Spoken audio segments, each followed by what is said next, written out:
السلام عليكم.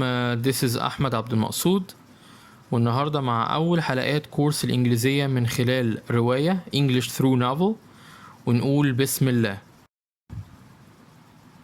Party، حفلة.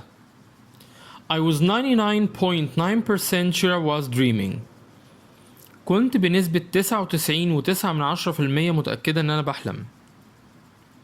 The reasons I was so certain were that الأسباب اللي جعلتني متأكدة جدا هي إن First, I was standing in a bright shaft of sunlight. أنا كنت واقفة في شعاع قوي من أشعة الشمس. شعاع مضيء لامع مشرق. The kind of blinding clear sun that never shone on my drizzly new hometown in Forks, Washington. نوع الشمس الصافية القوية جدا لدرجة انها ممكن تأذي العين. blinding يعني بتعمي. التي ابدا لم تشرق. that never shone ابدا لم تشرق on my drizzly new hometown على المكان بتاعي الجديد اللي هو دايما الجو فيه drizzly يعني مطر خفيف دايما مغيم وفي قطرات مطر صغيرة في الجو في مدينة فوركس ولاية واشنطن. And second، والسبب الثاني I was looking at my grandma Marie. كنت بنظر لجدتي ماري. Gran had been dead for 6 years now. Gran ميتة بقالها 6 سنين دلوقتي. So that was solid evidence toward the dream theory. وده كان سبب قوي جدا قاطع زي ما بيقولوا، سبب قاطع أو دليل قاطع بيرجح نظرية الحلم، وده بيأكد إن أنا بحلم يعني. Gran hadn't changed much. Gran ما اتغيرتش كتير. Her face looked just the same as I remembered it. وشها يبدو تماما كما تذكرته أو كما أتذكره. The skin was soft and withered. الجلد كان رقيق ودابل. Bent into a thousand tiny creases that clung gently to the bone underneath. متني ل1000 تجعيدة أو تانية صغيرة that clung gently to the bone underneath. متعلق يعني متعلق برفق أو برقة بالعظم اللي تحته. Like a dried apricot. زي ثمرة مشمش جافة. But with a puff of thick white hair standing out in a cloud around it.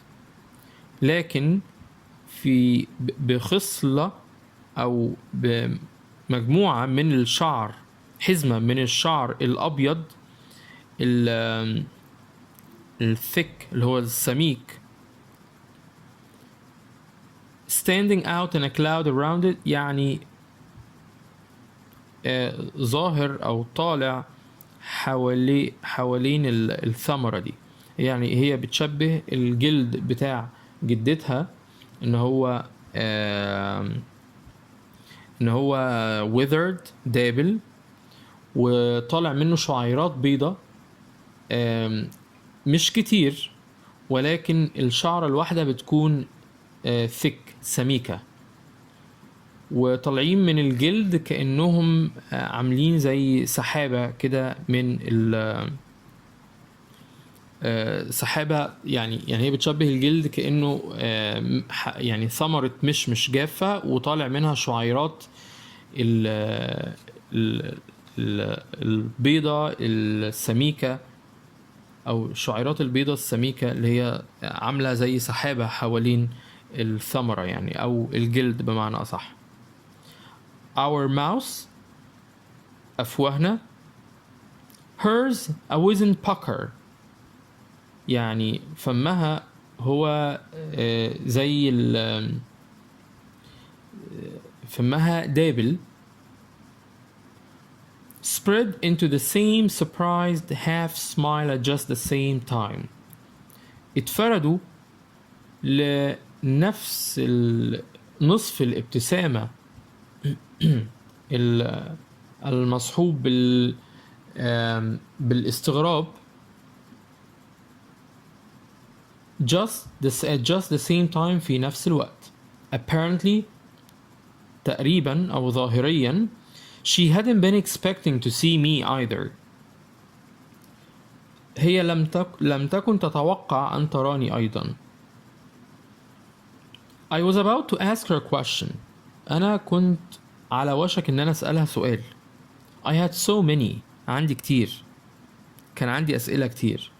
What was she doing here in my dream? كانت بتعمل إيه في حلمي؟ What had she been up to in the past 6 years? وكانت بتعمل إيه خلال ال6 سنين اللي فاتوا دول؟ Was Pop okay? هل Pop كان كويس؟ هل Pop كويس؟ Pop ده اللي هو زوج جدتها، اللي هو جدها. And had they found each other wherever they were? يعني وهل وجدوا بعضهم أيا كان المكان اللي هم فيه؟ But she opened her mouth when I did. لكن لقيتها فتحت بقها لما أنا فتحت بقي عشان أتكلم. So I stopped to let her go first. وقفت عشان أخليها هي تتكلم الأول. She paused too. وهي كمان وقفت. And then we both smiled at the little awkwardness. واحنا الاتنين ضحكنا على الموقف الغريب ده، ان احنا الاتنين حاولنا نتكلم، فاحنا الاتنين وقفنا عشان نخلي يعني كل واحدة تتكلم الأول، فاحنا الاتنين وقفنا وبعد كده جينا نتكلم، فده عمل لخبطة، فاحنا ضحكنا على اللخبطة اللي حصلت دي. بيلا. كلمة awkwardness يعني الموقف السخيف أو الغريب أو الموقف اللي حصل يعني.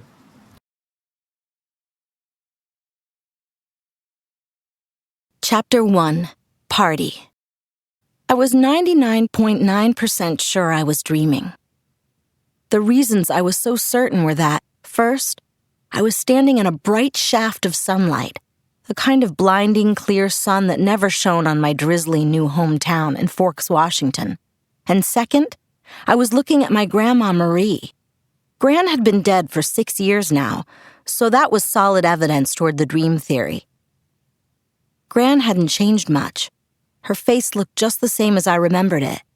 The skin was soft and withered, bent into 1,000 tiny creases that clung gently to the bone underneath. Like a dried apricot, but with a puff of thick white hair standing out in a cloud around it. Our mouths, hers a wizened pucker, spread into the same surprised half-smile at just the same time. Apparently, she hadn't been expecting to see me either. I was about to ask her a question. I had so many. What was she doing here in my dream? What had she been up to in the past 6 years? Was Pop okay? And had they found each other wherever they were? But she opened her mouth when I did, so I stopped to let her go first. She paused too, and then we both smiled at the little awkwardness. Bella?